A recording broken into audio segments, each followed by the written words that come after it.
Álvaro Corral Cuartas es filósofo de la Universidad Javeriana y PhD de la Universidad de Würzburg en Alemania.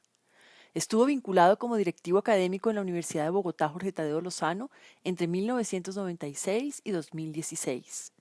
Desde hace muchos años es profesor universitario, miembro de sociedades académicas y autor de varias publicaciones en diferentes áreas de las humanidades. Fe de Ratas. La serie de conversatorios que se presentan a continuación fueron encuentros realizados de manera virtual durante la pandemia del COVID-19 que afectó los encuentros reales de las personas.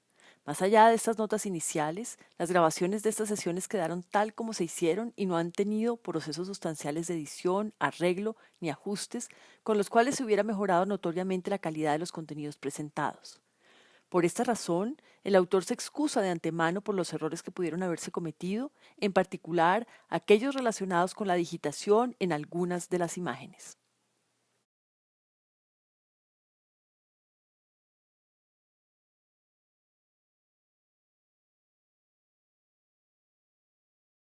El tema que nos ocupa hoy en este conversatorio sobre la luz en la pintura italiana y en la pintura neerlandesa, para hablar en general de los Países Bajos, Flandes y Holanda, es entender otra manera de estudiar el problema de la visión. Y aquí, como ustedes ven en el segundo numeral, he usado la expresión latinizada de pictura para hacer una referencia a algo que la palabra no la tenemos en español, sí está en inglés picture, pero la palabra latina aquí hace referencia a ver es algo así como pintar. Y lo que vamos a ver a lo largo de hoy es que el propósito central de la pintura holandesa es ante todo una descripción, en términos de una descripción de lo que significa ver. ¿Cuál es el contraste con la pintura italiana tal como lo veíamos la semana pasada?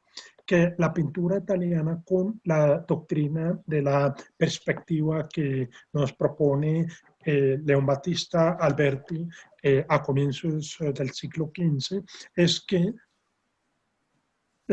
se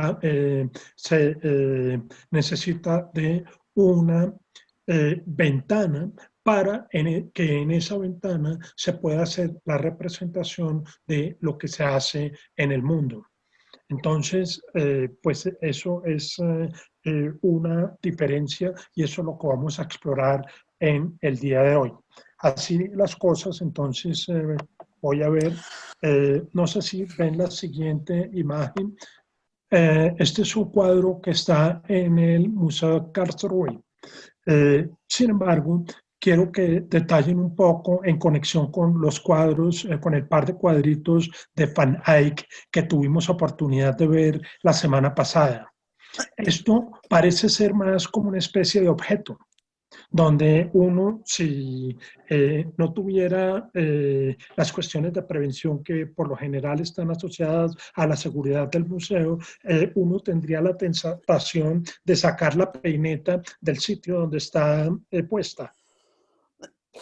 El realismo de la pintura es de tal nivel que fíjense ustedes que es el mismo recurso de poner la pintura delante del marco. Lo que me parece interesante explorar hoy es qué significa pintar dentro del marco y qué significa pintar fuera del marco. Esa es una de las pistas para entender lo que significa esa diferencia que quiero establecer entre la pintura italiana y la pintura neerlandesa, como la he llamado. Entonces, voy a aprovechar al final, este señor Samuel von Hoogstraten no solo fue un pintor importante en esta época, de pronto un poco desconocido para nosotros hoy, también fue un importante tratadista del arte de la pintura como tal. Yo les mencioné en alguna ocasión, posiblemente hoy tengamos algún par de referencias más, que en esta época no solamente hay excelentes pintores en diferentes partes de Europa, sino que poco a poco va consolidándose no solo la historia del arte en cuanto a disciplina, sino también lo que podríamos llamar las reflexiones estéticas. Pues bien, este señor Samuel von Hochstraten es, además de ser pintor, uno de los primeros tratadistas de estética, y a él nos vamos a referir en el transcurso de este conversatorio. Seguramente ustedes han visto este cuadro, que es un ejemplo, un modelo de lo que constituye la pintura holandesa en general. No voy a poner por ahora el nombre del pintor, pero a donde quiero llegar es que fíjense que se trata de una escena casi que trivial, en el sentido en que no hay ningún héroe representado, no hay ningún mito que se esté contando, como veíamos en la pintura italiana. Parece ser una escena en la que un campesino ya de años está llevando su ganado hacia el establo. Sin embargo, hay un detalle que es, o varios detalles que reflejan lo que ocurre en este tipo de pintura. Yo hacía el comentario de que cuando uno va a algunos de los museos, estas pinturas no son propiamente las que uno disfrute más, porque son casi que pues un número indefinido de pinturas, de paisajes, y nosotros que vivimos en una época después de 150 años de la invención de la fotografía, pues nos hemos acostumbrado tanto a ver las imágenes de las fotos que tendemos, y esto es algo que quiero que después de esta charla se genere una gran diferencia, tendemos a considerar esto como un arte secundario. Sin embargo, como se dice vulgarmente, el diablo está en los detalles. Y aquí vamos a ver algunos de los detalles. Fíjense ustedes, he escogido aquí 5 detalles, pero no son los únicos que tiene el cuadro. Hay una descripción perfecta de lo que un botánico podría reconocer sin duda como una planta. En este caso, por ejemplo, si de pronto Juanita estuviera por ahí, nos podría certificar que se trata de un fresno o de alguna planta del género de las oleáceas, como los olivos. Entonces está pintado esa parte del cuadro con los detalles propios del envejecimiento del árbol como tal. Entonces, fíjense en ese detalle. Fíjense en el segundo detalle, que son las moscas que están pintadas encima del cuero del toro. Estos detalles, ninguno de esos 2 detalles, pues resultan perceptibles si uno da una mirada rápida al cuadro, pero ya tan pronto como uno se concentra en el detalle, la pintura empieza a adquirir otro sentido. Un historiador del arte alemán llamado Erwin Panofsky tiene un estudio sobre la pintura holandesa y decía algo que es muy interesante en el contexto de lo que vamos a hacer hoy. Y es, creo que ya lo había mencionado en alguna ocasión, y es los pintores holandeses pareciera que pintan con telescopio o con microscopio. Permanentemente nos están dando referencias al detalle, como estos que estamos viendo aquí, y con un único propósito, y es documentar el mundo tal como el mundo es. Entonces, fíjense que aquí aparece ese contraste que hacíamos la vez pasada entre la cultura italiana, más concentrada en relatar una historia, por lo general una historia o de los mitos grecorromanos o de los mitos de la religión católica. Entonces, pues uno encuentra que el tema, por ejemplo, de la matanza de los inocentes, pues es un tema de la religión que tiene una plasticidad enorme para ser representado. Los soldados de Pilatos o de Herodes, en este caso, recorriendo la ciudad de Belén, matando a todos los recién nacidos. Eso pues ya por sí, ustedes se pueden imaginar todo lo que puede ser esa escena, y eso es lo que los italianos llaman la historia, que debe por lo general animar la pintura. Por el contrario, los holandeses están más interesados en describir el mundo. En otras palabras, si ustedes miran el sapo de la izquierda, pues es un sapo que está representado tal como el sapo es. No hay nada, es como, yo no quisiera usar esta expresión, pero es como si se hubiera tomado una foto directa del sapo. Fíjense ustedes el gavilán, aquí allá a la derecha. Y encontré una Sí. foto del gavilán. Pero, ¿qué ha ocurrido aquí? Si ustedes se dan cuenta, para poder pintar un gavilán a esta distancia, es casi necesario mirarlo con telescopio. Esta foto que está tomada acá a la izquierda es una foto que seguramente se tomó con un objetivo enorme. Esa foto no la puede uno tomar con un celular. Pero entonces aquí el pintor es como si hubiera usado para pintar el gavilán, como si hubiera, perdón, como si hubiera usado un telescopio que le acercara el gavilán. O si quieren ustedes otro, no sé si ustedes ven aquí abajo el sapo. Miren ustedes aquí la parte de atrás del potrero.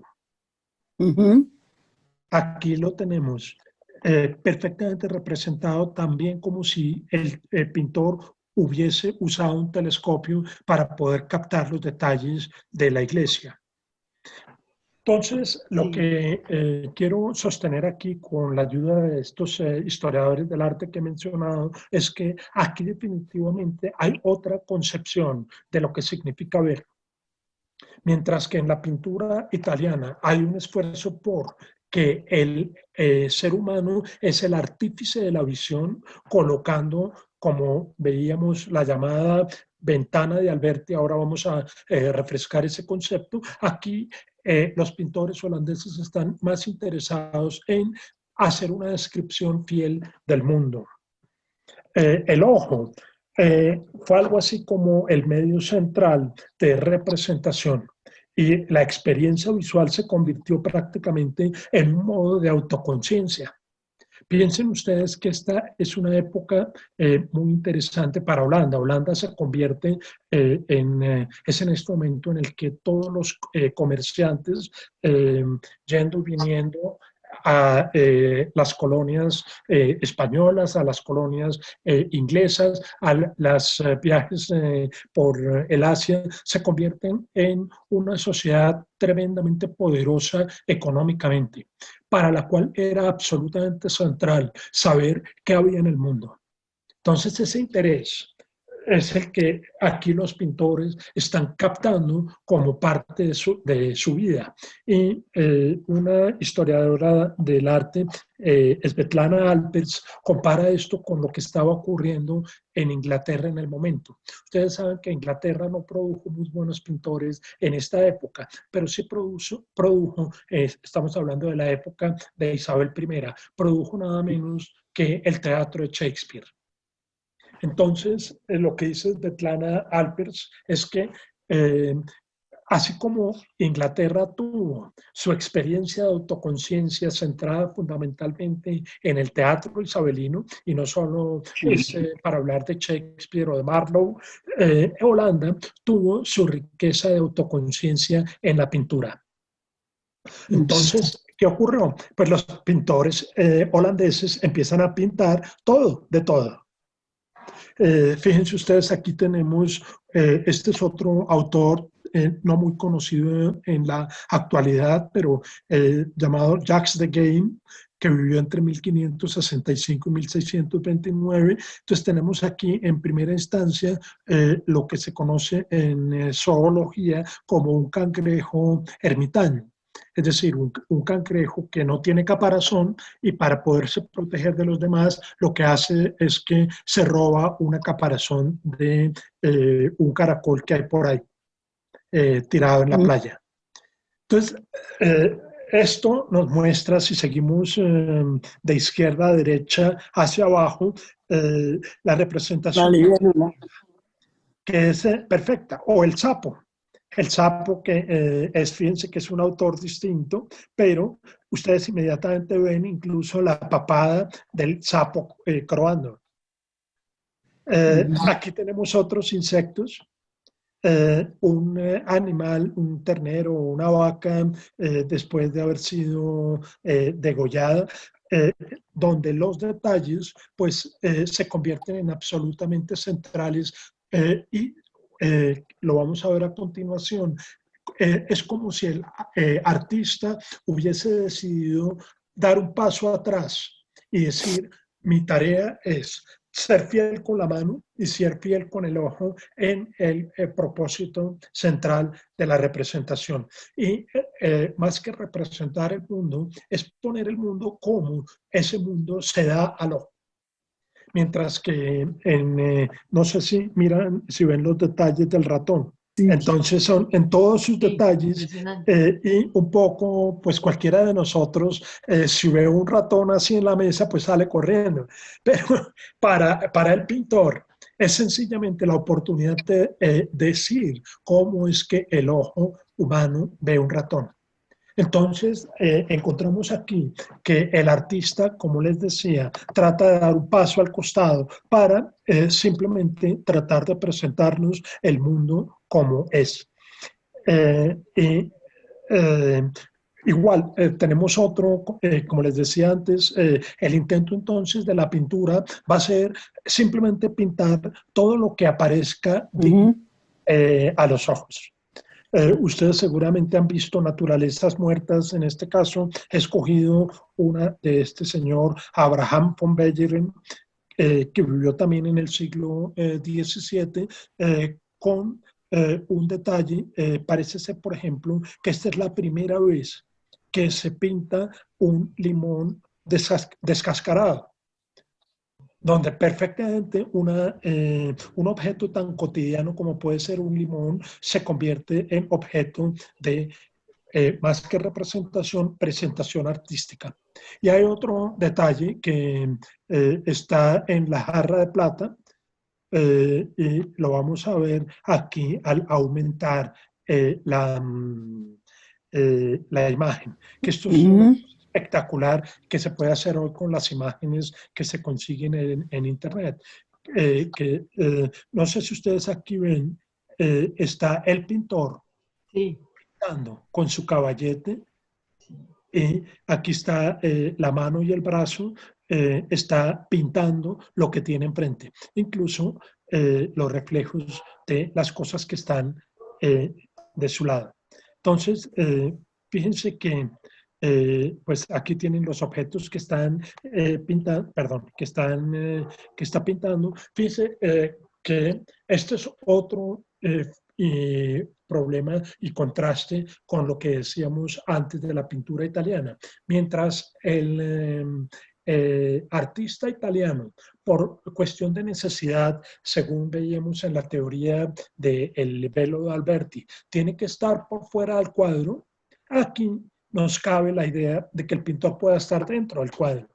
En otras palabras, puede estar en el reflejo de alguno de los objetos que está dentro del cuadro. En este caso, entonces, en la jarra de plata.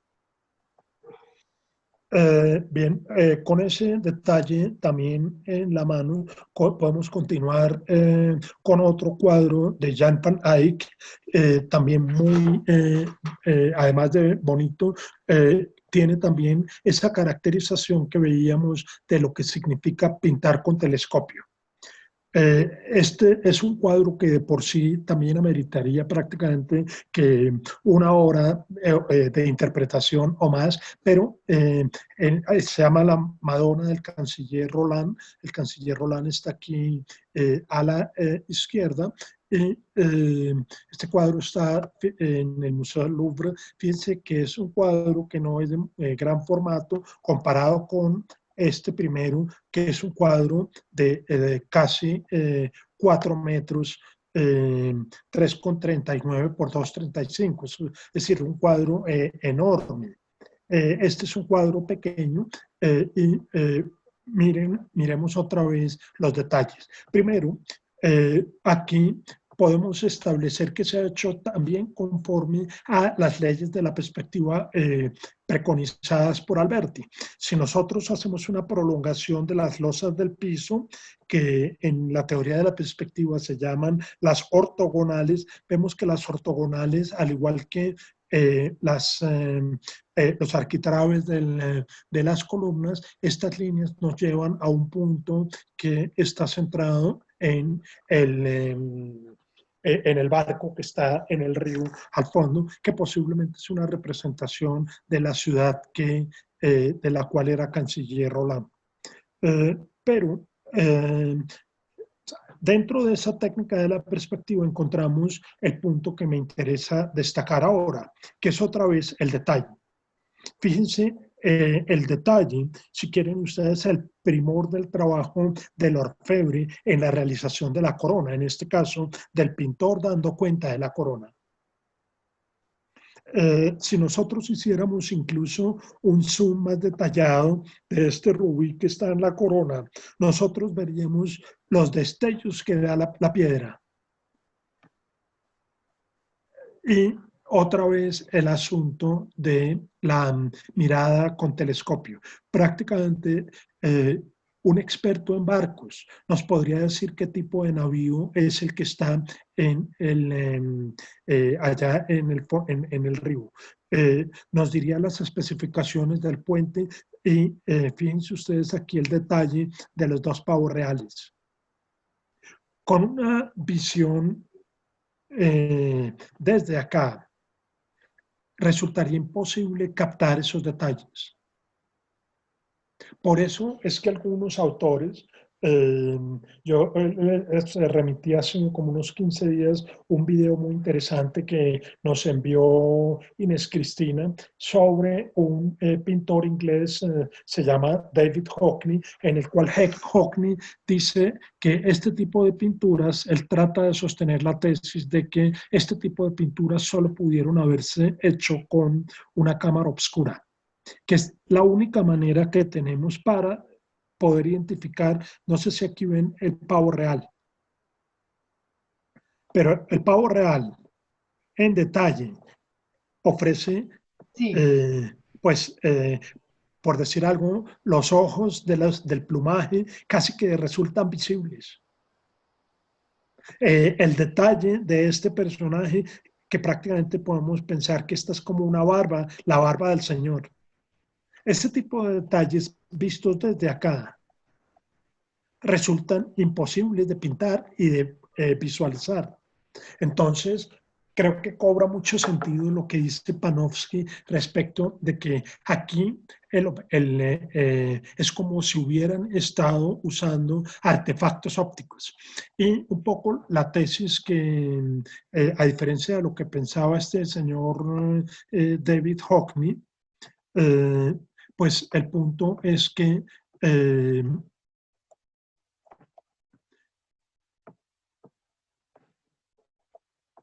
es la magia del pintor, la genialidad del pintor, la que logra captar ese tipo de cuestiones visuales. Entonces, antes que el uso de una cámara oscura, la cual pudieron haber usado, pero no necesariamente para hacer una reproducción de lo que aparece en la cámara oscura, sino lo que pretendieron hacer mejor es poner al ojo como entendiéndolo como la cámara oscura misma.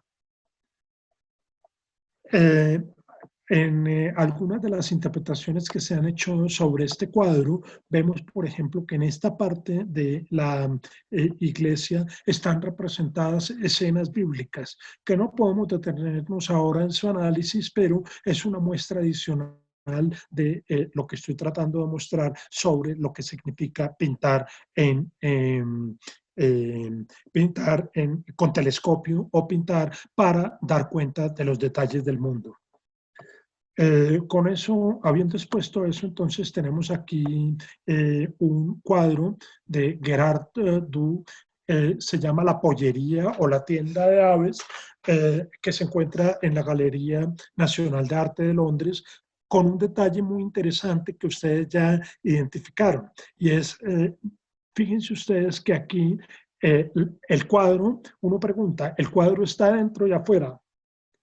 No, el cuadro, el marco, esta ventana, pareciera ser como la ventana de acceso al mundo del cuadro. Hay unas cosas afuera, como este es esto, hay cosas en la mitad y hay unas cosas dentro del cuadro, que recoge el tipo de pintura con que querían comprometerse estos artistas en los Países Bajos.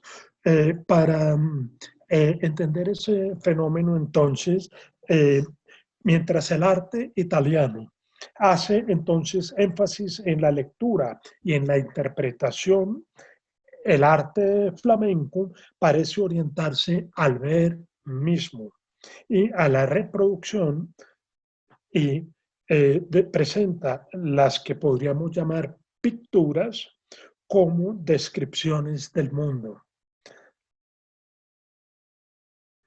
Antes que imitaciones. Entonces, fíjense que aquí llegamos a un cuadro que seguramente ustedes conocen, o por lo menos el autor es nada más y nada menos que Vermeer, Johannes Vermeer, que tiene un cuadro hermoso con la vista de Delft. No es de enormes proporciones, es un cuadro de 96 centímetros por 115 que está en el Museo Mauritshuis en La Haya. ¿Cuál es el punto aquí? El punto aquí es que si ustedes preguntan aquí dónde puede estar ubicado el espectador, así como en unos cuadros veíamos que el punto del observador es claramente definible, lo veíamos la semana pasada a propósito de el fresco de la Trinidad de Masaccio, para que uno tenga que sufrir, pueda entender la ilusión de la proyección de la capilla, uno tiene que hacerse en un determinado punto desde el cual también tuvo que haberse hecho el pintor. En este cuadro resulta que si bien el pintor tiene que haber estado en algún sitio, el observador puede ver el cuadro casi que de cualquier lado. Aquí tenemos muchas de las poblaciones holandesas y el caso de Delft es uno, ha cambiado muy poco. Esta es una foto tomada presumiblemente desde el mismo sitio, la orilla opuesta de uno de los canales de la ciudad de Delft. Si bien, por supuesto, la foto tuvo que haberse tomado desde donde se tomó, en el cuadro, la posición del observador puede asumirse prácticamente en cualquier otro sitio. Y eso, ¿cómo lo sabemos? Por la presencia de los detalles. Cuando el pintor introduce lo que hemos llamado aquí esa mirada por medio de telescopio, por medio de microscopio, lo que hace es sugerirnos que el ojo está mirando lo que quiere mirar y hacia dónde dirige su atención. Entonces, en este cuadro, si la mirada, por ejemplo, la dirigimos hacia el barco que está que reposa en el puerto, en este lado del canal, pues hacia allá podemos dirigir la mirada y encontramos una serie de detalles, como por ejemplo también los tejados de las casas. O si ustedes se dan cuenta, la diferencia que hay en la percepción que tenemos de la iglesia en esta imagen con la percepción de la iglesia que tenemos aquí. Aquí se trata exactamente de la misma pintura, pero cuando nosotros la acercamos, la tenemos prácticamente como si el observador se hubiese metido dentro del cuadro para poder llegar a este nivel de detalle. ¿Sí se entiende lo que estoy tratando de decir? Sí, muy bien. Entonces, continuando con este punto, les decía que en la pintura holandesa, en los museos, en los grandes museos, en el Louvre, en la National Gallery, las salas dedicadas a la pintura holandesa están llenas de este tipo de descripciones del paisaje. Me he detenido en esta de Jan van der Heyden que muestra una vista de Udecid y con la iglesia Ude de Ámsterdam. Es muy probable que esta iglesia exista en la actualidad y que prácticamente esto es lo que el observador puede ver si se ubica de este lado del canal. Entonces, lo que nos está mostrando el pintor es el mundo. Esta es otra pintura definitivamente muy famosa de un pintor holandés, Jacob Ruysdael, que lleva por título El molino de viento en Wick, en Vigedurstede, que es una población cercana a Delft.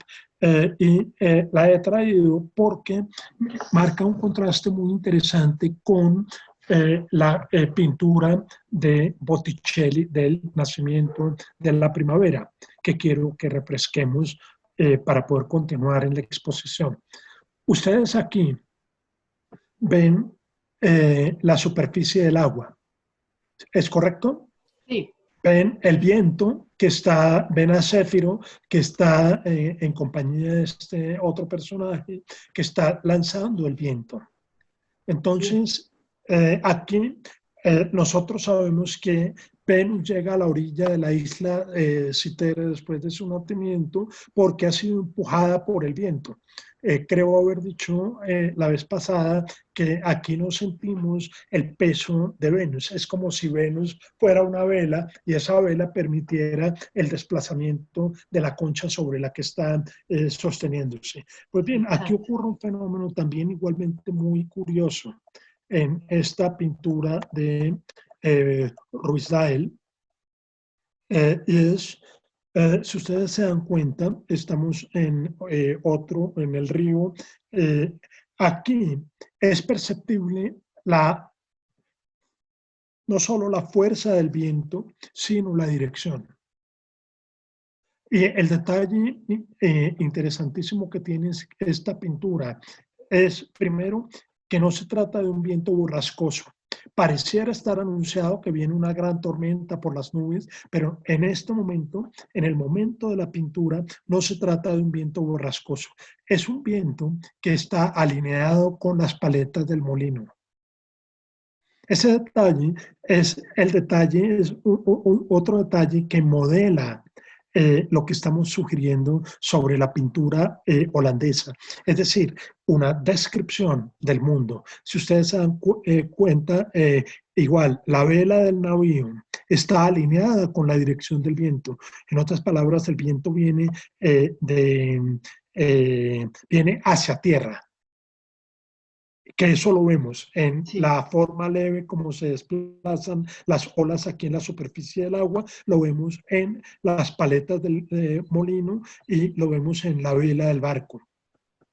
Un pintor que no pintara, que fuera de esta tradición, un pintor que no pintara aquí con esa expresión que mencioné antes, con la fidelidad del ojo y la destreza de la mano, habría puesto esos tres detalles sin coordinación interna entre ellos mismos. En otras palabras, aquí lo que estamos viendo es que es posible detectar la dirección y la fuerza del viento en el contexto mismo de la pintura. Y eso es lo que nos ocurre cuando vemos en la realidad. En otras palabras, lo que el pintor holandés pareciera que quisiera hacer, es decir, usted no considere la pintura como si fuera una representación que tiene enfrente, sino usted considere esta pintura como si usted estuviera en ese mundo allá adentro. Y eso es definitivamente otra manera muy diferente de pintar en el contraste que hacíamos con la pintura holandesa, perdón, con la pintura italiana. Aquí quería aprovechar para hacer un comentario de nada menos quizá uno de los más grandes pintores de la pintura italiana, Miguel Ángel. Y Miguel Ángel, que conocía algunas de estas pinturas, posiblemente no esta de Ruysdael, pero sí las de Van Eyck y de otros pintores, decía lo siguiente, leo: en Flandes pintan con la vista en la exactitud externa cosas que pueden alegrar y de las cuales no se puede hablar mal. Por ejemplo, santos, y, por fortuna pintan cosas y trabajos de albañiles, el verde del pasto en los campos, las sombras de los árboles, los ríos y puntos que denominan paisajes, con muchas figuras a este lado y muchas de este otro. Aquí lo que Miguel Ángel está criticando es, como veíamos en el cuadro de Van Eyck, que el cuadro está lleno de cosas. Y fuera de eso, no hay una simetría. Mientras en el lado izquierdo está únicamente el canciller Roland, del lado derecho hay tres personajes, el niño, la virgen y el ángel. Y el cuadro lleno de detalles. Esto es casi que inaceptable para un pintor italiano, y sigo con la cita de Miguel Ángel. Con muchas figuras de este lado, muchas de este otro, y todo, aunque deleita a alguien, se hace sin razón y sin arte, sin simetría, ni proporción, sin una elección hábil, y es atribuida finalmente a, no tiene sustancia y no tiene vigor. Esta cita de Miguel Ángel me parece importante compartirla con ustedes, porque es como si la historia del arte hubiese estado jalonada por este tipo de apreciaciones, y por lo general, si no hay este tipo de ilustraciones sobre la pintura holandesa, se tiende a creer que la pintura holandesa es como de segundo rango. Es como si el primer tipo de pintura fuera pintura italiana y después, en un segundo o tercer rango, la pintura holandesa. Con eso, entonces, miremos este otro cuadro de Gerard ter Borch, que es otra vez una escena completamente cotidiana de la vida holandesa del siglo XVII. Miren, la vaca está sucia de su propio estiércol, está una muchacha ordeñándola, vemos el interior completamente negro y sucio de un establo. Posiblemente este es el hollín que queda en las paredes después de que se han prendido las chimeneas. Vemos el detalle de la forma como la luz se filtra por los intersticios de las ventanas y de las puertas. Pues bien, un autor, un historiador del arte del siglo XIX, nos dice lo siguiente, se llama Fromentin: el arte, comillas, se adapta a la naturaleza de las cosas, un conocimiento que se olvida en presencia de las circunstancias de la vida. Nada está preconcebido, nada que preceda a la observación sensitiva, robusta y simple de las cosas tal como son. Esta cita, que en el testimonio de Fromentin, de este autor, este historiador del arte, pareciera ser como una crítica para decir que lo que tiene que hacer el artista es lo que recomienda Miguel Ángel en lo que comentábamos antes, capta precisamente lo que queremos sostener, y es que el arte holandés tiene que captar, tiene que adaptarse a la naturaleza de las cosas. No es que el artista produce la obra, sino que el artista es como una especie de, más que fiel ejecutor, el artista nos muestra lo que los ojos tienen delante en una escena, como sería estar ordeñando, o ver la escena de ver una muchacha ordeñando una vaca en 1652. Si eso es así, entonces llegamos a una cuestión que filosóficamente puede ser más, un poquito sofisticada, y es, lo voy a conectar con la doctrina que ofrece Kepler a propósito de la visión. La imagen que tenemos es también de la época, es de 1633 y es una imagen que utiliza Descartes en su teoría de la dióptrica para mostrarnos qué es lo que hace el ojo cuando ve. Pues bien, Kepler consideraba que la visión se obtiene, ojo al término, porque viene, y aquí está la razón por la que lo he dejado casi en latín. La visión se obtiene como una pintura de la cosa vista en la superficie cóncava de la retina. En otras palabras, dice que si supongamos que esta es una flecha, aquí tenemos la superficie cóncava de la retina, lo que Kepler está diciendo es que el mundo pinta la flecha en la superficie cóncava de la retina. Y Descartes continúa con eso. El texto de Kepler es de 1604. Llevaba como título, tiene como título Paralipómena, que es algo así como introducción a los tratados de, en particular, la luz. Pues bien, Descartes continúa elaborando la teoría de Kepler y propone en la dióptrica esta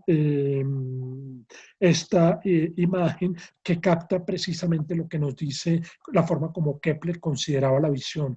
Que para decirlo de entrada, es exactamente la cuestión que nos emparenta con los pintores holandeses. La visión se obtiene como una pintura de la cosa vista en la superficie cóncava de la retina. En otras palabras, aquí uno le preguntaría a Kepler, bueno, ¿y quién es el que pinta?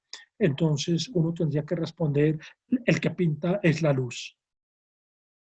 Esta flecha o esta superficie, este plano, es el que es pintado en la superficie cóncava de la retina por la luz.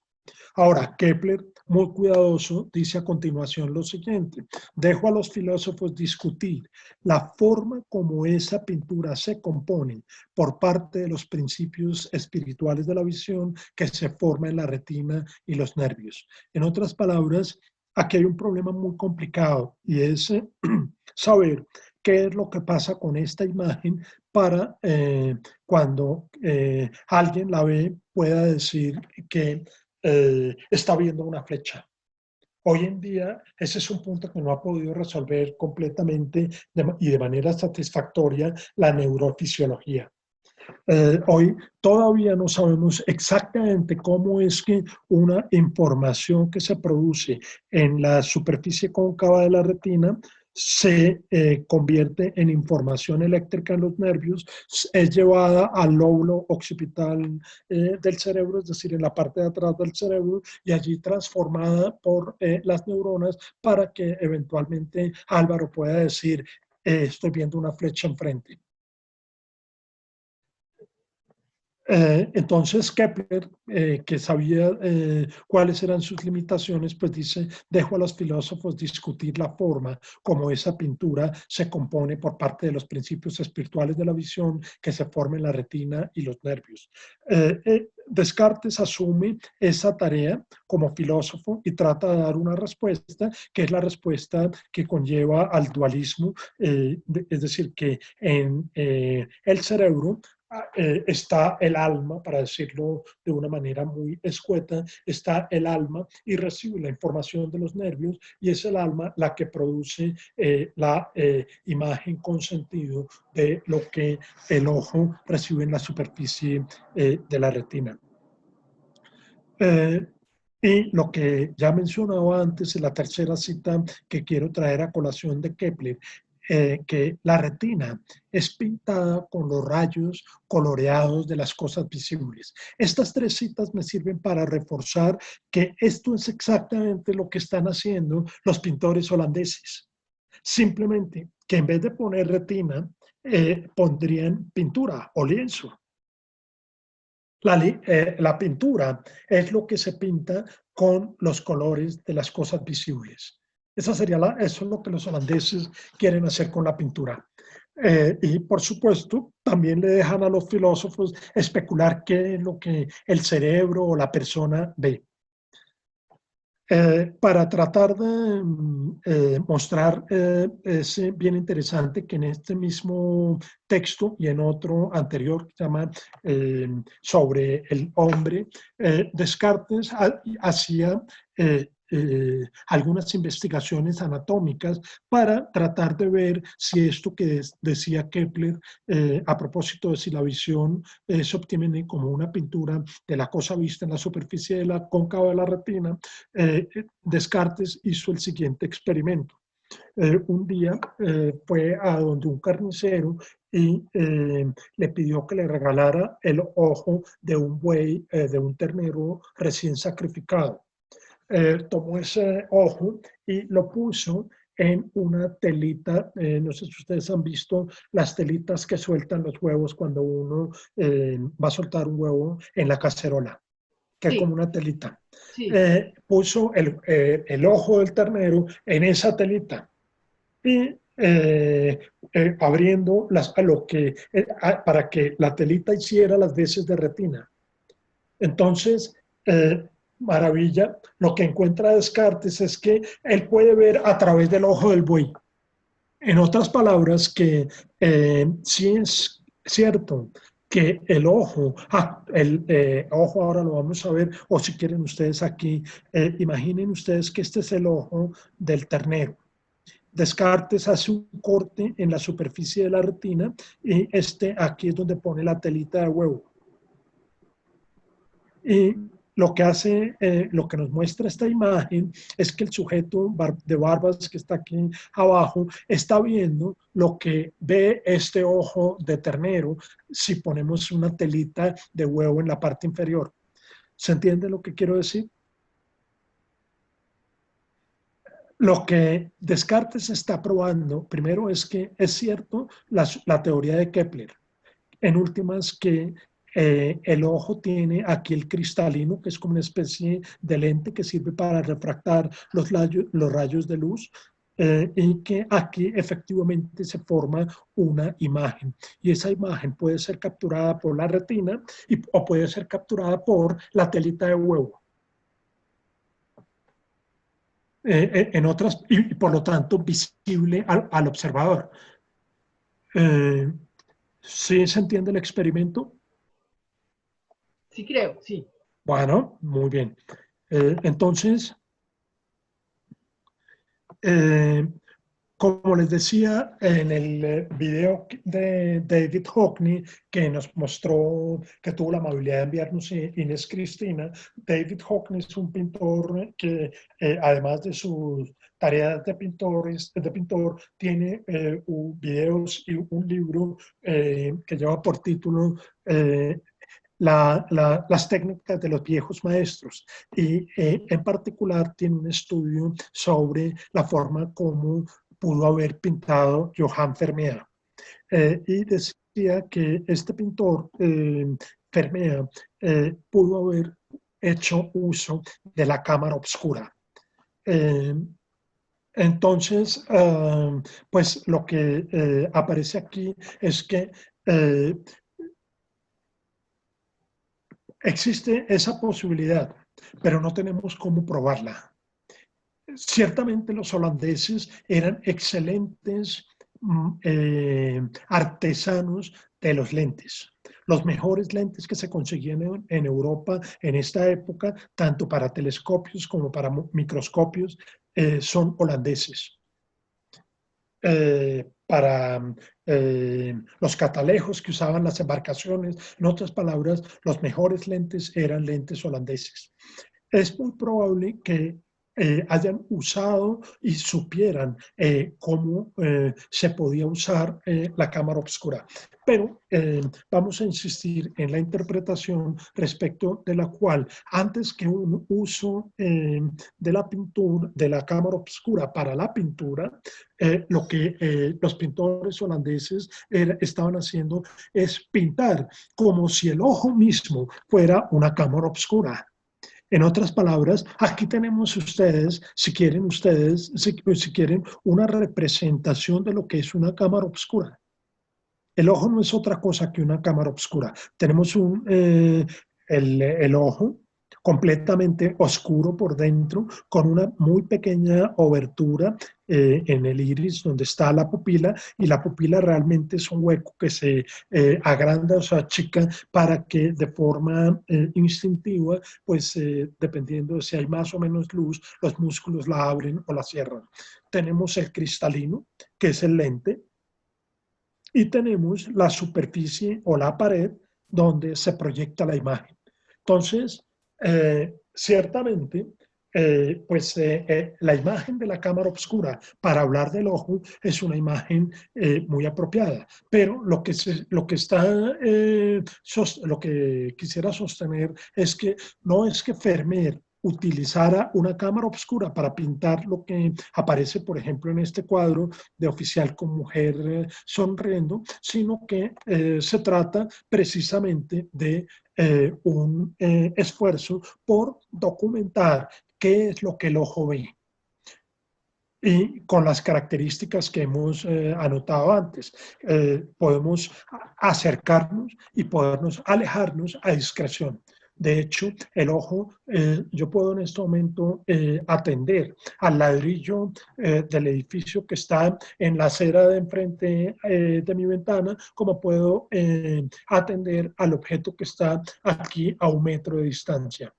Entonces, y eso lo puedo hacer con el mismo ojo prácticamente sin moverme. El ojo dispone de mecanismos musculares que permiten alejar y acercar. Por supuesto que este efecto se lleva a su extremo con la pintura, como lo vimos en el caso, como lo hemos visto en el caso de los ejemplos que hemos mencionado hasta el momento. Aquí tenemos otra vez el ejemplo del barco.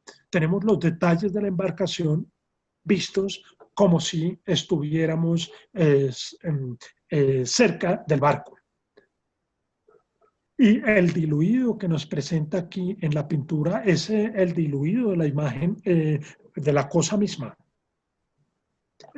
Para reforzar esta idea y en cierta medida probar que no el uso positivo o negativo de la cámara oscura. No sé si ustedes en este otro cuadro, este es el arte de la pintura también de Vermeer de Delft, y posiblemente en la próxima sesión nos vamos a ocupar, pero sobre todo que había mencionado que la tercera conferencia va a estar dedicada al tema de los mapas y las inscripciones en la pintura holandesa. Aquí me interesa es revisar un detalle, perdón, y es, fíjense ustedes que aquí la mano del pintor no está pintada como si estuviera haciendo un zoom sobre la mano. Creo que olvidé traer aquí un detalle de la mano. Está pintada con más finura la mano de la modelo que la mano del mismo pintor. Es como si aquí el pintor lo único que hubiese puesto es simplemente una mancha de color, del color de la mano. Pero no hay un detalle que, si aquí se hubiese usado la cámara oscura, esta mano tendría que estar prácticamente tan perfecta como vemos aquí los perfiles de las águilas bicéfalas en el candelabro. Bien, tenemos en ese ánimo de querer documentar y querer dar cuenta de todas las cosas del mundo, encontramos en este caso este grabado, no es un grabado, está hecho en técnica de papel y lápiz de Jacob Matham, y que nos muestra a la derecha la cervecería y a la izquierda la casa de campo de Jan Klaas. Como les decía, en esta época la sociedad holandesa se vuelve tremendamente próspera, y esa prosperidad está acompañada por la adquisición de obras de arte que a su vez se encargaran de retratar la opulencia de los mercaderes. Y los mercaderes eran no solo eran personas muy ilustradas, eso lo vamos a ver con cuidado en las próximas sesiones cuando veamos el papel, el rol mejor que tiene lo impreso en la pintura holandesa. Igual en este grabado en lápiz encontramos la presencia del detalle. Fíjense que he hecho zoom sobre esta escena aquí cerca de la puerta de entrada a la cervecería, donde podemos ver el detalle de los empleados entrando o sacando barriles de cerveza, con el detalle de los perros y otras personas en la vecindad del canal. En ese ánimo, entonces, por documentarlo todo y por hacer una introducción a lo que nos va a tener con más cuidado la próxima sesión, aquí encontramos un par de grabados, más o menos con unos 80 años de diferencia. Voy a leer la inscripción del segundo grabado. El segundo grabado, entonces, nos cuenta qué es lo que está representado. Dice, cachalote encallado en las cercanías de Berkeley, cachalote muerto sobre la arena, la cabeza a la derecha, dos hombres encima, uno tratando de cortar la carne con un hacha. Si ven ustedes aquí, el señor que está tratando de abrir el cuerpo del cachalote, un grupo de gente alrededor de la cola, aquí lo tenemos, intenta medir el tamaño del cuerpo, otro se trepa sobre el miembro, y la muchedumbre se acerca para ver el espectáculo. Entonces, fíjense que aquí, en lo que hemos seguido, en lo que hemos tratado de plantear, el asunto es que lo más importante del ejercicio pictórico como tal es la pintura, es la descripción.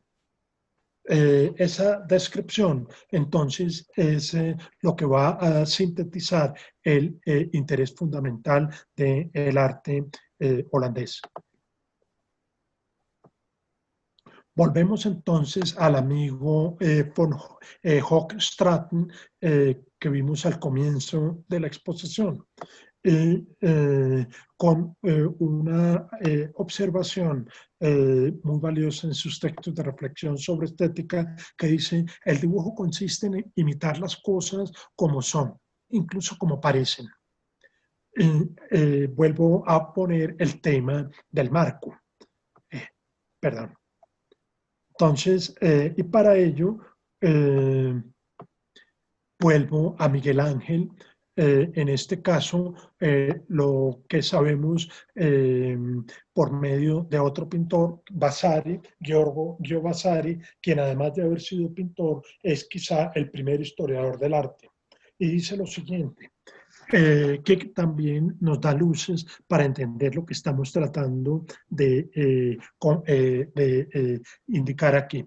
Miguel Ángel, para criticar a Tiziano, introdujo la distinción italiana entre diseño como la base para seleccionar las cosas de la naturaleza, con el ojo puesto en la belleza. Fíjense que es otra manera de decir lo que ya nos había dicho Alberti. Si usted quiere pintar, escoja una buena historia. Primera receta, la matanza de los inocentes, una escena mitológica como el nacimiento de Venus, y haga el diseño.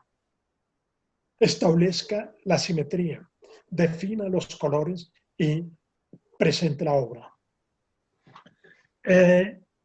Miguel Ángel está entonces criticando a Tiziano, diciendo que Tiziano abandonaba un poco el punto del diseño para concentrarse más en el punto del colore. El colore consiste en el interés por imitar la naturaleza relacionada con el uso del color. Y quiero aprovechar este contraste con un cuadro que vimos hace unos días en nuestro conversatorio sobre las meninas, que es El rapto de Europa. Recuerdan que cuando mostré cuando estábamos en las meninas, mencioné que Rubens había hecho una copia del Rapto de Europa a propósito de los cuadros que hizo durante su estancia en el Alcázar de Madrid visitando a Felipe IV. Y que él había hecho una copia de este cuadro de Tiziano que se encuentra o se encontraba en ese momento en el Palacio Real, y Rubens lo que hace es pintar este cuadro siguiendo las recomendaciones de Miguel Ángel. En otras palabras, poniéndole más énfasis al diseño que al colore. Mientras que aquí lo que vemos es justamente el problema del color. Creo, no sé si ustedes se acuerdan que yo mencionaba la forma en que aquí quedan desesperadas las compañeras de Europa, simplemente anunciadas por el color, que es imitar la naturaleza relacionada con el color.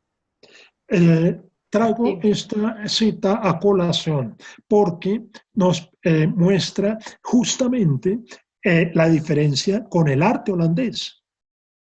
En estos dos cuadros que tenemos de Van Hoogstraten, lo que encontramos es, no hay un diseño.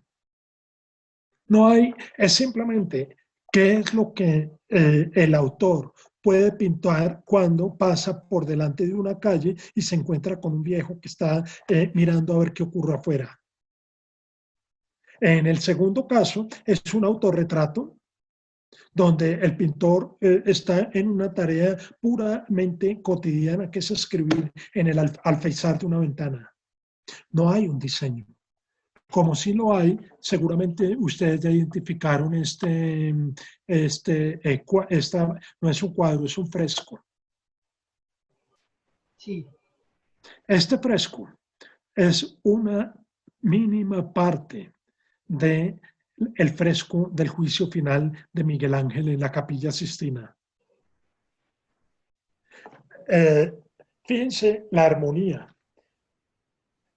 La representación, en este caso tenemos a San Bartolomé. San Bartolomé murió por el martirio de haber sido desollado. Entonces, lo que importa es, como les decía, la historia. Y la historia, en la cuestión de que les decía de la simetría, en este caso, se siente perfectamente las condiciones fisionómicas para que el cuerpo se tense de esta manera. Y está el deseo de contar la historia. En este caso, el mismo San Bartolomé cuenta su propio martirio, que fue haber sido desollado. Ustedes aquí se imaginarán que San Bartolomé está subiendo al cielo con su propia piel. En otras palabras, está sacando la piel antes de que se la quiten los diablos que están en la parte de abajo, en el infierno del juicio final. Pero también hay un detalle absolutamente maravilloso sobre el que han reparado varios historiadores del arte, y es que la cara no es la de San Bartolomé. La cara es la de Miguel Ángel. Se dice que Miguel Ángel se autorretrató en la piel de San Bartolomé. Pero el cuadro es un cuadro construido con esta norma de un contraste claro entre el diseño versus el colore. Si ese contraste está claro, pues llega el momento de volver a plantear lo que ya habíamos visto y aquí hacer el contraste entre los dos tipos de visión. Por un lado tenemos en este grabado de Durero que ya mostré en alguna ocasión anterior, tenemos la ventana de Alberti. En otras palabras, el artista es el que nos dice qué es lo que se puede mirar en el mundo que la tela puede representar. Y recuerdan ustedes las recetas de Alberti, usted escoja una hoja, esa hoja hágale una cuadrícula, esa cuadrícula debe ser parecida a lo que tenemos aquí en la ventana o en el lienzo casi transparente y con un aparato para mantener lo más fijo que pueda el ojo, reconstruya lo que tiene en el mundo. Esa es la forma albertiana de pintar, que sigue prácticamente toda la pintura del Renacimiento italiano. El modelo del norte, siguiendo las instrucciones de Kepler y Descartes y los ejercicios de pintura, encontramos la receta de la cámara oscura. Entonces, supongamos aquí que y fíjense lo curioso, este grabado no es de un tratado, no proviene de un tratado de pintura, proviene de un tratado de medicina. En otras palabras, viene a tomar más seriedad la tesis de que mientras en Italia la expresión era, como decía Alberti, ita pictura, ita poiesis, lo cual traduce algo así, así como es la pintura, es la poesía. Los holandeses, al decir de Kepler, dirían ita pictura, ita visio. Así como es la pintura, es la visión. Con lo que vimos en el grabado de Descartes de la óptica, lo que vemos aquí proyectado en la cámara oscura, esta pues es una cámara oscura en la que están un par de caballeros, pero no es otra cosa que el ojo mismo. En otras palabras, esto que está representado aquí pudiera ser perfectamente la vista sobre Delft. Tenemos, por ejemplo, que aquí uno de los caballeros, si quieren ustedes, está señalando el barco que veíamos en la imagen.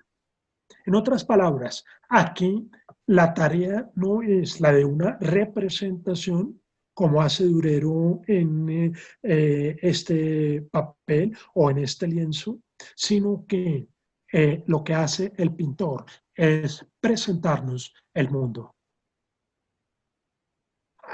Aquí tenemos un par de observadores externos, pero estos prácticamente pueden salir.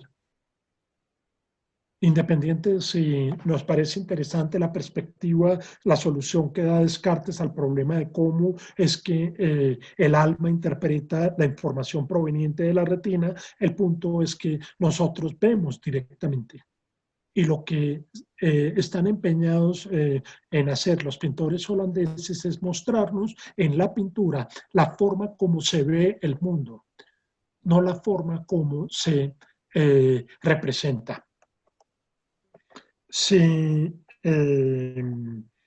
eso se entiende, quiero volver sobre algo que dejé en el tintero en esta diapositiva cuando afirmo que Kepler lo que hace es desantropomorfizar la visión. ¿Qué significa desantropomorfizar la visión? Significa darle una perspectiva objetiva. Eso, en términos de lo que está expuesto aquí, la visión depende de lo que el artista nos quiere mostrar.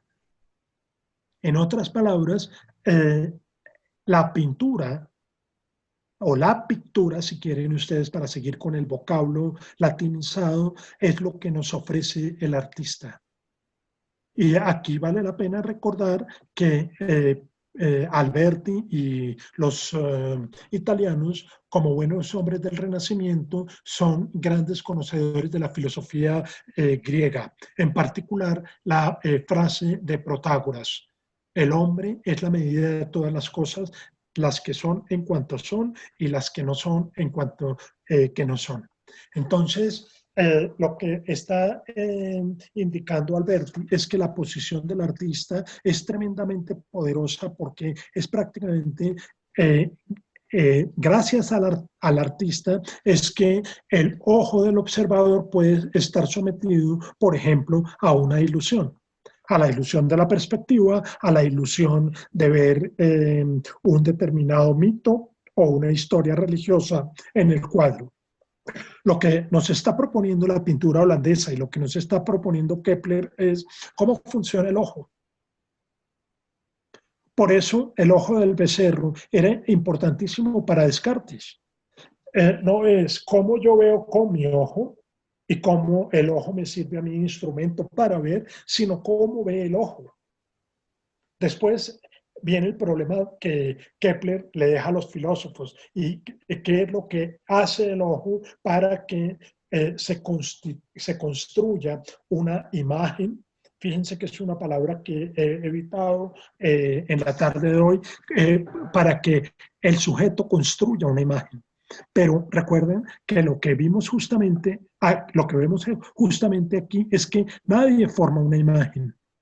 Esta imagen se forma sola. ¿Por qué? Porque simplemente es dejar entrar la luz por un orificio al que se le ha puesto un lente. Y eso es exactamente lo que hace el ojo. Los rayos de luz pintan la superficie de la retina.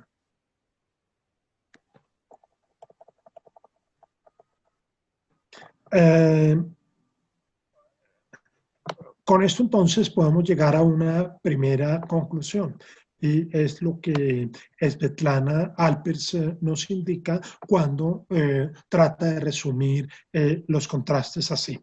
Al lado izquierdo tenemos la pintura a la que nos hemos referido en el conversatorio de la vez pasada, la Madonna con el niño, de el canónigo Van der Paele, que tenemos aquí a la derecha, y más a la derecha está San Jorge con toda su armadura, y el contraste tenemos aquí la Madonna de Domenico Veneziano, pintor italiano. Fíjense los contrastes. Primero, como ya hemos dicho en varias ocasiones, la atención a muchas cosas frente la atención a pocas cosas. Por ejemplo, en la ocasión pasada olvidé mencionar el detalle que se pone a los diversos tejidos que encontramos en la pintura. Uno puede aquí distinguir perfectamente el carácter sedoso de la túnica de San Donacio, la túnica escarlata de la Virgen, los brocados con los que se acompañan los tejidos, y eso diferenciarlo del carácter lanoso del tapete que se extiende desde la cátedra en que se encuentra sentada la Virgen. Uno puede perfectamente ver el carácter lustroso de la armadura que permite reflejar los rayos de luz provenientes de todas partes en la armadura de San Juan. Aquí no tenemos detalles, tenemos pocos detalles. Entonces, hay una construcción distinta. El segundo contraste, en este cuadro, como en muchos de los otros, hemos visto que la mayoría de los objetos son objetos que reflejan la luz. La armadura es uno. ¿Se acuerdan que había dicho que en esta parte del hombro de la armadura de San Jorge parece estar reflejado el pintor, el mismo Van Eyck? Al fondo, esto entonces es una escena de reflejo de luz, pero también hay escenas de refracción de la luz. Son los vitrales que están en la parte de atrás de la capilla. Otros son las joyas. Si yo pudiera hacer aquí un zoom sobre la pedrería que tiene los adornos de San Donacio, pues podemos perfectamente ver casi que la calidad de las gemas. Aquí no, aquí tenemos que los objetos son moldeados por la luz y la sombra. Fíjense el contraste de sombra y luz en este sector de la pintura. La superficie de los objetos. Mientras en este cuadro los colores y la textura luchan por su ubicación en un espacio visible, aquí sencillamente reposan, están. Comentábamos en este cuadro de la Madonna y el niño tenemos una representación que es San Juan Bautista, vestido como un anacoreta del desierto. Está San Francisco de Asís, a la izquierda. Está San Agustín como padre de la iglesia y está Santa Lucía, haciendo alusión a su martirio. Seguramente en este platillo están sus ojos. La imagen en este cuadro no tiene un marco, mientras que aquí el mismo edificio, el piso, se encarga de enmarcar la pintura. Eso hace, con todos los detalles anteriores, que el observador no tiene una posición clara, mientras que aquí la posición del observador es la que coincide con la construcción en perspectiva.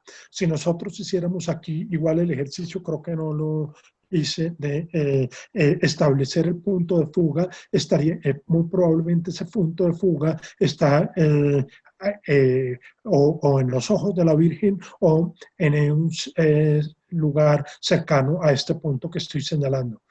Pero bueno, el punto es que aquí pues, es posible que también haya una construcción en perspectiva, pero el observador no tiene una posición. Eso es lo que nos permite hacer zoom y hacer zoom en los detalles sin perder el pixelado. ¿Se acuerdan? Yo les mostré la cabeza del canónigo Van der Pijl, donde podemos distinguir la forma como sus venas circulan en la cabeza. Una de las cuestiones interesantes que surge en a propósito de este problema es que justamente las excepciones hacen la regla. Si yo he tratado de marcar un contraste entre la pintura holandesa por un lado y la pintura italiana por el otro, resulta que no es que eso nos permita decir que hay un par de polos extremos entre estas dos maneras de concebir el arte, sino que por el contrario se establecen una serie de vasos comunicantes de unos puntos de contacto sobre los cuales es muy interesante ver cómo nos permiten entender mejor estos problemas. Y nada mejor que volver sobre Leonardo da Vinci. Tenemos que ustedes saben que Leonardo, además de ser un excelente pintor, un excelente constructor de aparatos científicos, fue también un importantísimo autor y pensador sobre el arte y en particular sobre la pintura. Leonardo afirma en el Tratado de la Pintura lo siguiente. Dice, la mente del pintor debe ser como un espejo que transforma el color de la cosa que se tiene enfrente por objeto. Por lo tanto, pintor, dice a manera de consejo, sabrás que no puedes ser bueno si no eres un maestro versátil en reproducir por medio de tu arte todas las clases de formas que produce la naturaleza, las cuales no sabrás cómo hacer si no las ves y representas en tu mente. Esta cita tiene el siguiente valor, en mi opinión, y es que si ustedes contrastan el contenido de lo que vemos en esta cita con este par de imágenes, Leonardo parece estar inclinado es por esta manera de pintar, por la manera holandesa. Cuando Leonardo dice que lo que ha ocurrido en el ojo, volvemos a la cita, es la mente del pintor debe ser como un espejo que transforma el color de la cosa que se tiene enfrente del objeto, pues esta es... si aquí en vez de poner una hoja de papel ponemos un espejo, pues vemos reflejada la escena exterior que entra por acá. Fíjense, Leonardo no está optando por esta forma de pintura. Esta forma de pintura es el ojo, por supuesto, pero el ojo tratando de representar lo que es visible en el velo de Alberti. Entonces, esa es la primera parte. Y la segunda, por lo tanto, pintor, Sabrás que no puedes ser bueno si no eres un maestro versátil en reproducir por medio de tu arte todas las clases de formas que produce la naturaleza. Pregunta, ¿dónde? Aquí. Lo que el pintor tiene que hacer es una especie de eh, duplicación de lo que tiene en la retina. La mejor duplicación de lo que se tiene en la retina es esto. Ahora, muchos de ustedes pensarán ahora, pero ¿y esto lo es acaso una fotografía? Sí, pero faltan 300 años para su descubrimiento. Y lo interesante aquí es haber descubierto cómo es que funciona el ojo en la naturaleza. Las cuales entonces le dice al pintor, no podrás, no sabrás cómo hacer si no las ves y representas en tu mente. En otras palabras, es importante y por eso por eso pongo aquí, traigo a colación este estudio de cabeza femenina para la Virgen de las Rocas. Esto es lo que la mente del pintor, en este caso Leonardo, pudo haber tenido al reflejar la imagen de la mujer que va a usar para este cuadro. Interesante de la Virgen de las Rocas es que tenemos dos versiones. Una, la versión de París de 1483-85 más o menos, y la otra, la versión de Londres. Me interesa destacar aquí, al lado de la cuestión pictórica, me interesa destacar un aspecto, y es el siguiente. Aquí Leonardo está haciendo uso de una técnica que es la llamada perspectiva aérea. Seguramente ustedes han visto fotos de paisaje, por ejemplo, una foto de los llanos tomada desde una altura considerable. Por ejemplo, desde alguna montaña, cuando uno va en carretera y cuando por primera vez se ven los llanos, uno ve que el fondo del paisaje se diluye en un color que es distinto del color que tiene el llano al comienzo de la pintura. Ese efecto óptico es el que Leonardo nos trata de mostrar aquí con un doble matiz, que es una especie de lo que se llama la perspectiva aérea. La perspectiva aérea consiste en este caso, una modificación de los colores de los objetos en virtud de la distancia, que es una manera diferente de abordar el problema de la representación en profundidad. Tenemos entonces, por un lado, la representación típica que nos proponía Alberti, pero tenemos también por el otro lado la manera de representación con perspectiva aérea. La perspectiva aérea es esta que estamos visualizando en estos dos paneles de la Virgen de las Rocas, uno el de París y otro el de Londres. Entonces, fíjense que lo que he tratado de sostener no es otra cosa que es posible establecer claros contrastes entre lo que hacían los italianos y lo que hacen los holandeses, pero también unos vasos comunicantes. En este caso, es muy claro, se trata de un relato, en este caso un relato bíblico, que es la huida de San José, quien no aparece en la pintura, la huida con la Virgen y el niño a Egipto. Entonces, seguramente en ese proceso de huida, a la Virgen, a San José y al niño les tocó guarecerse alguna noche en una cueva. En alguno de los evangelios, no recuerdo ahora en cuál, se relata la anécdota de que, pues ustedes saben, San Juan nació más o menos en la misma época de Cristo y también tenía que ser evacuado para que no resultara sacrificado en la fatídica matanza de los inocentes ordenada por el rey Herodes. Entonces, lo que muestra la pintura es que el ángel trae a San Juan. así es como el ángel, aquí vemos las alas del ángel.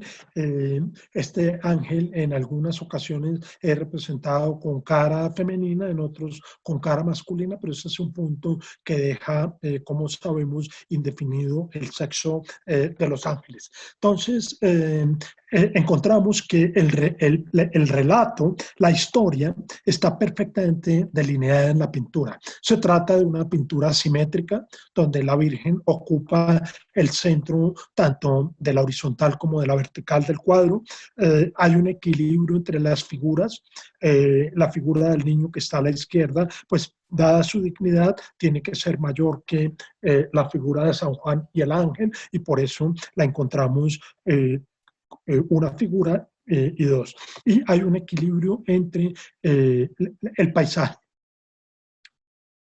Entonces, pareciera ser un cuadro hecho a la italiana, pero por supuesto, con estas recomendaciones visuales que hemos mencionado, y es la plena conciencia del pintor de que no todo depende del artificio, permítanme usar la expresión del artificio que Alberti sugiere debe proponer el pintor cuando hace una pintura, sino que es ante todo que la mente del pintor debe ser como un espejo.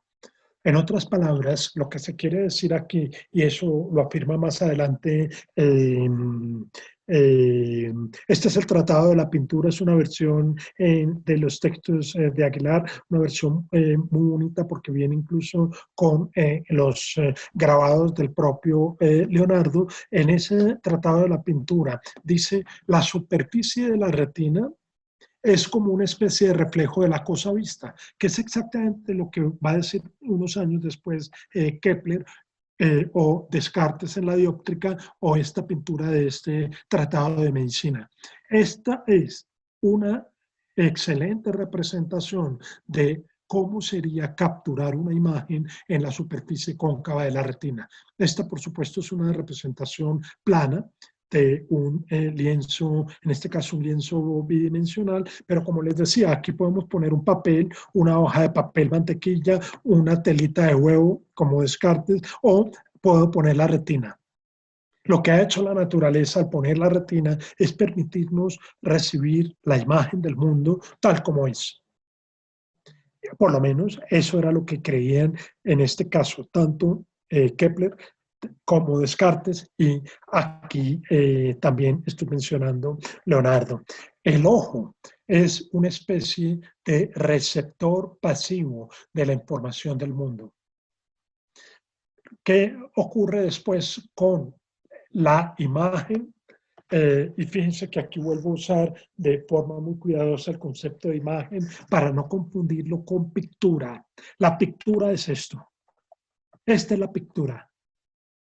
Esta es la pintura en el modo italiano y esta es la pintura en el modo holandés, o si quieren ustedes en el modo de Kepler, en el modo de Descartes y en el modo de lo que nos está diciendo Leonardo. Un espejo que transforma el color de la cosa que se tiene enfrente por objeto. Entonces, continúa Leonardo en el Tratado de la Pintura diciendo lo siguiente: el pintor que dibuja solo por práctica con el ojo y sin razón es como un espejo que copia cualquier cosa que se pone delante sin ser consciente de su existencia. En otras palabras, lo que está haciendo Leonardo aquí es tratar de resolver. Leonardo vivió, por supuesto, casi un siglo antes de Kepler, pero es tratar de resolver la inquietud planteada con Kepler de que la explicación sobre la visión humana queda mocha si no se dice a continuación qué es lo que pasa con la pintura. La pintura que tenemos en la superficie cóncava de la retina tiene que ser procesada, llámese por el alma, por el sensorio, por la mente, por lo que sea, para que Álvaro o cualquiera de ustedes pueda decir, estoy viendo enfrente a la Virgen con Santana y el niño. Estoy viendo, por ejemplo, que es poco creíble, para decirlo en términos pictóricos, que la Virgen esté sentada en el regazo de Santana como si Santana fuera de 3 metros. Pero ese es un problema que no tiene por qué trasnocharnos hoy. Es un problema para otro curso si quieren ustedes, pero eso es lo que vemos. Entonces, aquí Leonardo está diciendo que no basta únicamente con tener un espejo en el ojo en el que se capta la información, sino que eso hay que ponerle, hay que ponerle conciencia. Y ese es un punto entonces que eh, lo devuelve de este tipo de concepción del ojo a esta concepción del ojo. Y ese es un debate que tenemos prácticamente hasta el día de hoy. ¿Es el ojo una facultad pasiva o es el ojo una facultad activa? Yo, pues en gran medida es activa y en gran medida es pasiva, pero eso depende más, eso es para explorarlo en un curso de filosofía de la percepción y por supuesto también en un curso de arte, pero a extendernos ahí sería ampliar el paréntesis innecesariamente. Bien, volvamos entonces a lo que significa ver con el ojo. Y voy a aprovechar aquí para mostrar en este cuadro, este es otro pintor relativamente conocido, Pieta Sanredam, que se especializó en pintar los interiores de algunas iglesias en poblaciones holandesas. Como ustedes saben, esta época fue una época tremendamente dolorosa para Europa, en el sentido que cuando se hicieron todas estas pinturas, estaba el norte de Europa padeciendo una de las peores guerras, y guerras causadas por la religión. En este caso tenemos la representación de una iglesia calvinista y ustedes recuerdan que para los calvinistas la presencia de imágenes era, para decirlo menos, perturbadora. Entonces todas las iglesias góticas se despojaron de las imágenes para que quedara únicamente el predicador con sus fieles en el espacio del templo. Pero no, lo que me interesa mostrar hoy no es eso. Lo que interesa mostrar es que aquí volvemos sobre el punto a propósito de lo que significa estar dentro de la pintura, que hemos dicho es el tema de los holandeses. Si ustedes se dan cuenta, en el siguiente bosquejo, tenemos el interior de la iglesia de Boer en Utrecht, un dibujo al carboncillo de 1636. Encontramos un detalle muy interesante y es el siguiente. Aquí está la inscripción donde nos dice Boerkerk, que en holandés significa la iglesia de Boer, y el nombre del pintor, Pieter Sanredam, con una característica y es la siguiente. Imaginar que esta columna fuera el tabique nasal del ojo que mira o de los ojos que miran. Con eso tenemos prácticamente aquí lo que se presenta al ojo izquierdo y aquí lo que se presenta al ojo derecho. En ese esfuerzo por tratar de pintar sin representación, para tratar de pintar lo que el ojo ve. Y ese ejercicio es el que vemos aquí en dos cuadros, hoy en día ubicados en dos lugares. Uno no se sabe en dónde está, creo que es este del de la izquierda. ¿Y aquí qué ha ocurrido? Aquí ha ocurrido que los ojos se le movieron al artista. Eso nos ocurre todo el tiempo. Es como si aquí hubiese fijado la mirada tratando de bajar el ángulo y aquí, por el contrario, tratando de subirlo. Otra vez, como si fuera posible tratar de pintar lo que ve el ojo izquierdo en contraste con lo que ve el ojo derecho. ¿Cómo sabemos hoy que eso es posible? Hoy sabemos, o desde hace algún tiempo, ya sabemos que los ojos nunca están quietos. En otras palabras, esto que nos propone Alberti con el grabado de Durero, pues es un artificio muy difícil de establecer porque aun cuando pusiéramos el ojo aquí con con este instrumento que fija la distancia, al poner la nariz de tal manera que el ojo quede perfectamente quieto, el ojo nunca se queda quieto.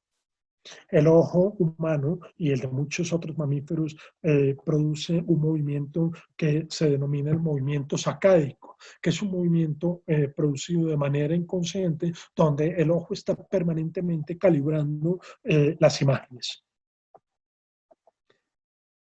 Entonces, no es del todo cierto que el ojo pueda quedarse quieto, ni para la visión y por supuesto tampoco para la representación.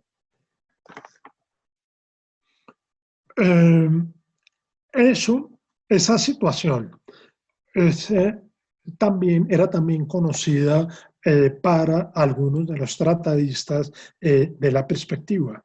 Y aquí aprovecho una referencia al tratado Las dos reglas de la perspectiva práctica de Giacomo Barozzi da Vignola, donde muestra dos cosas. Lo que ya hemos visto, que es lo que se conoce como la construcción legítima de la perspectiva. Aquí tenemos entonces qué es lo que debe hacer el artista para poder poner en un plano bidimensional un objeto tridimensional. En este caso, como este polígono regular de 1, 2, 3, 4, 5, 6, 7, 8 lados, como este octógono regular puede ser proyectado en un lienzo bidimensional. Entonces, si ustedes se dan cuenta, las líneas que se trazan todas con un punto de confluencia en el ojo, pero ese punto de confluencia marca unos puntos de transferencia del rayo visual en determinados puntos del plano bidimensional. O sea, es un artificio muy parecido al que nos propone Durero aquí. Aquí tenemos entonces la cuadrícula y en la cuadrícula es posible pintar un octógono regular para hacernos creer que estamos entrando en un espacio, en este caso de ilusión. Pero tenemos otra manera de ver el asunto, que es el método del punto de distancia. Pues resulta que este punto de distancia no contempla una ventana de Alberti, sino que se ocupa de hablar de la visión misma. Entonces, aquí tenemos, visto desde arriba, un patio con losas rectangulares puede ser proyectado en la visión como una serie, lo que son aquí líneas rectas, son transformadas en diagonales que se proyectan al ángulo de visión. ¿Esto qué quiere decir? Que tanto los italianos como los holandeses eran conscientes de dos formas de ver. La forma de ver en el sentido del método del punto de distancia, que es como vemos cuando vemos, y el método de la construcción legítima, que es básicamente una forma que puede tener el pintor para representar objetos del mundo. Entonces, lo que he tratado de mostrar a lo largo de este conversatorio es justamente que los italianos y los holandeses, cada uno parece haber estado haciendo énfasis en uno de estos dos métodos para poder, en un sentido, representar y en otro lado, presentarnos el mundo como es. A propósito de las excepciones que confirman la regla, esto nos lleva a pensar en que con base en lo que hemos dicho hasta ahora, encontramos aquí un grabado en el que un artista holandés, Goltzius, hace una representación de Venus, pero fíjense lo interesante. Venus aparece 3 veces, o 4, si quieren ustedes. Por un lado, podríamos hablar de Venus en carne propia, Venus como objeto de la representación. Sabemos, por supuesto, que se trata de una pintura, pero para seguir aquí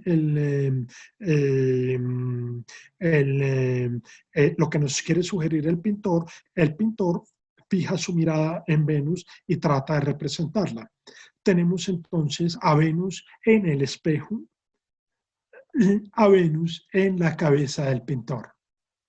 Entonces tenemos Venus real, Venus reflejada, Venus representada y Venus imaginada.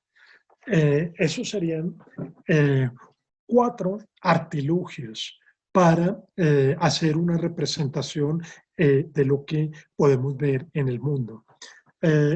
Al lado derecho encontramos una representación de Piero del Polaiolo que nos muestra el martirio de San Sebastián y que tiene una característica, a mi manera de ver, apasionante, y es la siguiente.